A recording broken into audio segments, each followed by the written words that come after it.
Watch the ride.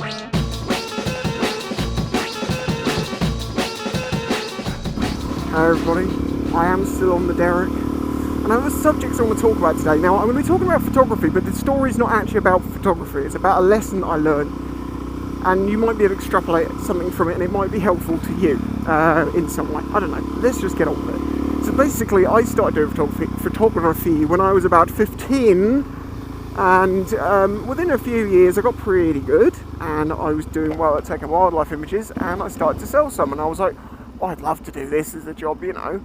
I've got more and more equipment, got better and better pictures, we got to selling quite a few, and then all of a sudden the market kind of just died. And what happened was basically that so many people were getting good images these days because of the camera equipment getting so much better, and it becoming a more popular hobby because it was so much easier. Because, you know, in the old days, you took your pictures on film, you waited a week, and then you come back, and you could never really do that thing of, like, you know, taking a picture, seeing how it comes out, adjusting it, and learning from that. So basically I got less requests for photographs, I was being offered less money, it was a downward slope, and I did, basically, because I really tried to do it for a long time, and it didn't really succeed in the way that I naively hoped it would. I mean, I was younger then, I understand why I was naive to think that that was the thing I could do. But so it kind of disenfranchised me from it. I felt a bit sort of, like, a bit annoyed at photography, and doing it felt annoying, because it reminded me of this, like, feeling of failure. But that's again the thing I've learned. There's no such thing as failure, because I've used my skills in photography in everything that I've done up until now. So I stopped doing it for a little while, and then I've been slowly picking it back up and up and up and up over the past few years, quite a few years actually. And I have enjoyed taking pictures, but it just hasn't felt quite the same. It's always just not, I haven't had that spark of wanting to go and do something strange like I used to. Like, I used to be like, oh, I got a tent, for instance, and I got a load of camo net, and I sat next to the rising tide on one of the estuaries for like 5 hours waiting for the birds to come in, and then got some pictures of them. But that didn't actually work out that well, because within 15 minutes of the tide actually coming up and these birds being around, some old people walked behind me and started poking at my hide, going, oh, I wonder what it is. I wonder if there's someone in there taking pictures. Oh yes, there's a camera sticking out the front. Well, obviously I wasn't taking any pictures of any birds after that. I was apocalyptically angry at those people. I wanted to kill them, but I didn't say anything to them. I just, oh man, I knew if I got out of that hide, I would have ripped their heads off. But then again, I was in a public place, you should just expect this stuff to happen. And basically the way I kept my photos in the past was I had categorised folders, and the images went in there, and it was all organised, and it was great. Where I'd lost interest in it a bit, I was basically being lazy and being a dick to myself in the future. Yeah, I was going out and taking a few pictures, editing them, uploading the ones I wanted to show onto, like, social media that I'd put onto my Dropbox, and then every now and then my Dropbox get a bit full, and I just take all those images and dump them into one big folder.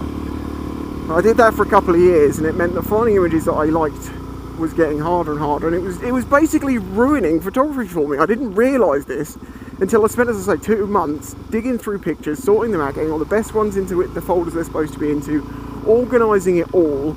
And I also utilised a piece of software which I use for editing called Lightroom, because it has an organisation side to it, and basically you just dump all the pictures that you have into there, and then you can go on the metadata. You can go like, oh, I want pictures from 2013, and then you go across like from that camera and that lens, and you can basically, it makes finding old images very easy, and it made organising it very easy. And it's well, this is my entire point of this video, is this, because I didn't realise that the thing that was kind of putting me off photography so much was actually the disorganisation and the knowing the hell that I would cause myself later by taking pictures and not sort of.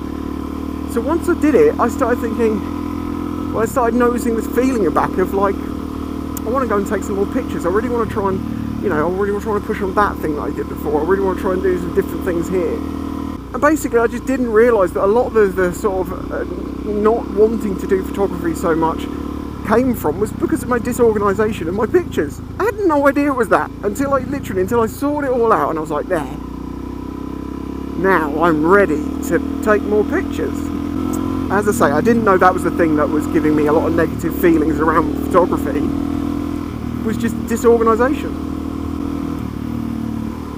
Did a squirrel! It's a real skinny one. And where I think this can be, this sort of this realisation can be applied to other parts of your life is there's things that you used to enjoy doing that you don't enjoy so much anymore. Is it because of the disorganisation around that thing? Is it because you kind of lost interest, got lazy with it, and then made a mess that you knew you had to sort out? And if you didn't go down that road, you never had to sort it out.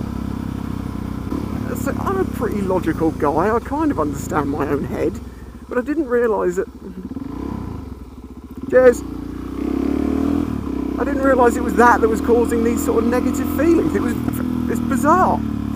Well, anyway, long story short, this winter I want to take some more pictures. I do kind of want to do more macro insect stuff. It's too late for that now. So maybe try and do some more wildlife things, just some different stuff. Anyway, it doesn't matter. The point is, I'm going to get back into it. I also want to get my old camera working again. My old camera that cost me like £2,000 because the battery on it just gave up the ghost. It doesn't work anymore. And I found a copy replacement because the official Canon one, I don't know if it's even available anymore, was stupidly expensive. It's like 25 quid for the Chinese version. And I use Chinese versions of batteries in all my camera equipment because they're just as good and cost a quarter, if not a tenth sometimes, of the price that the company's trying to charge you because they shoved a sticker on it. I mean, motovlogging is kind of a hobby in a way as well, even though I do earn some money out of it. The majority, as you know, the majority of the money I make is from making clocks. And I do want to sell some of my prints just casually, just a few here and there. But I'm trying to find frames at the moment that are good enough quality, and I've ordered a couple of different types and they're all rubbish. So if you have a hobby that you used to enjoy doing and you don't enjoy doing it so much now, but every now and then you kind of feel like you want to, but then it's like, oh no, it's too much hassle.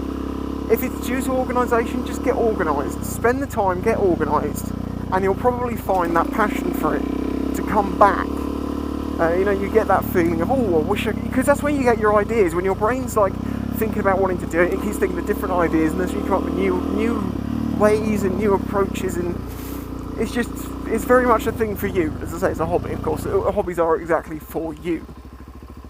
But if you produce some nice images that other people can look at, cool. So long story short, I didn't realise that disorganisation could kill your love of something like photography. But it was only until I sorted that problem out that I suddenly felt that, it's like that feeling of wanting to do it again. And I thought, man, that's not something I'd really experienced before, and I wonder if any of you out there, as I say, have got a hobby that you've fallen out of just because of something as silly as that, and you didn't realise it was that was doing it, not disliking doing the thing.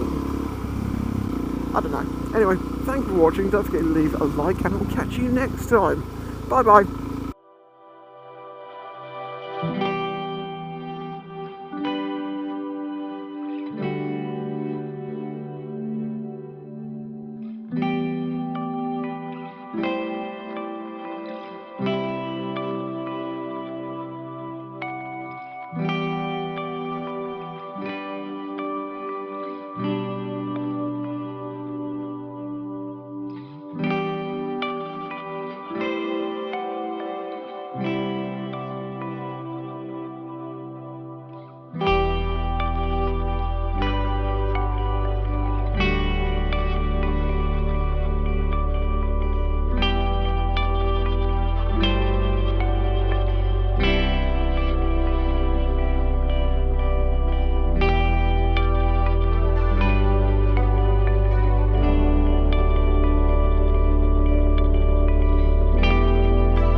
If you enjoyed this video and the other content on the channel, please consider following the links in the description to show your support.